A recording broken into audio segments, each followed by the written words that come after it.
Hi everybody, this is Alchemist2 and I'm back again with another series review. I just recently watched Steven Universe and the episode was called Off Color. And I absolutely savored this particular episode because we got to see a lot of very interesting and different looking gems.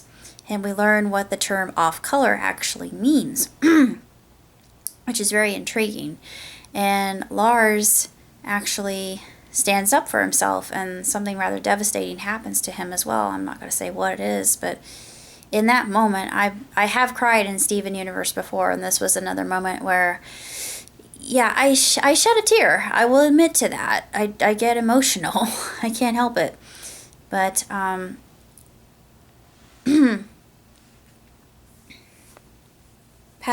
think her name's Padparadska.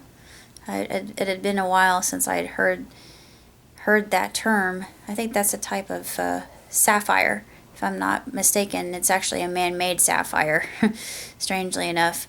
But she says something very telling after that occurs, and I thought, ooh, to what could this be referring, and what a cliffhanger. This is the most unbelievable cliffhanger that I've ever witnessed. And of course we get to see Homeworld and the biggest kindergarten known to the universe, and it's absolutely gargantuan, and the one on Earth, it dwarfs it in size immensely. But I loved all the different gems, the ones that were considered off color or fragile, not fragile, but different, unique, flawed was what one of the rhombites said, or was it rhodite? I think her name was rhodite. There was fluorite, rhodite, what was the other one? There were two others. Padparadska, I don't know if her name was Padparadska or not, but she's just like sapphire. So I'm thinking that they're one and the same, but different, and then the other one. And Rhodelian, yeah, Rhodelian was the other, and I really liked her because she was she reminded me a little bit of one of my favorite fusions, which would be Sardonyx. I know a lot of people don't like her. I love Sardonyx because I'm all about magicians, so she is my ultimate favorite and most incredible fusion, I think. There are other ones that are more powerful, but she tops, other than, well, of course, Garnet, of course, takes my favorite place amongst all the fusions, but any fusion with opal is, any fusion with pearl is going to be outstanding from what we've seen.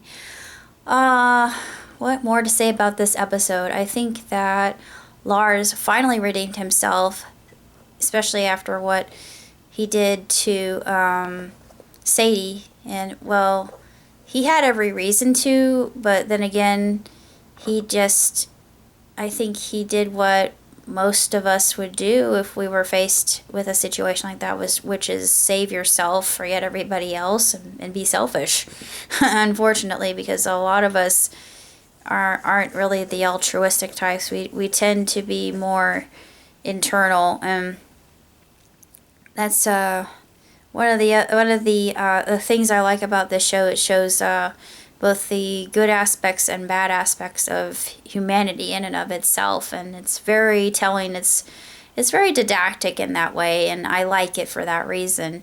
And this episode was it was beautiful, especially in Lars just becoming just somebody who you would never expect to be more altruistic, and finally realizing that he could do something. He was able to fight back, and he he starts kicking butt and taking names, and of course he swings at one of the rhombites or the scanners, And he says that has got to be one of the coolest things I've ever done in my entire life. And I thought, yay, go Lars! And I know a lot of people are going to say, like, why do you like him? Well, I actually like all the characters. To be honest with you, there's some things I don't like about Lars, but he's just proven himself to me, so I don't see him as such a bad guy. Same thing with Ronaldo. At first, I didn't really care for him because I thought he was kind of prejudicial, but Steven corrects him, he reproves him in a very matronly way, and he is definitely more like his mother than his father. And of course, the Crewniverse has stated that ad nauseum, and Flaming Shark actually mentioned that in the last video that he did, and I thought that was a very tremendous a blind reaction that he did. I love them because he's so funny. And I always wanted to do a game where I count how many times he actually says potato or savage. He's just a very magnificent commentator, and I enjoy his videos immensely. And Zamber's another one I like, and of course the two girls from are they from Sweden or Poland? No, not from Poland. They're not from Sweden. They are either Finnish or Norwegian or Switzerland. I can't remember if it's Switzerland or Sweden. I'm not certain. Please don't hurt me. But those two girls, I love them, and I thought, why are they not doing any reactions? I miss them, because they were always such a joy for me to watch. As I love their accents and how emotional they are. They get all teary-eyed and they're all fangirly, and I thought, oh, they're so cute, and I just love them, even though they swear quite a bit. But yeah, they're really adorable girls, and I love them immensely.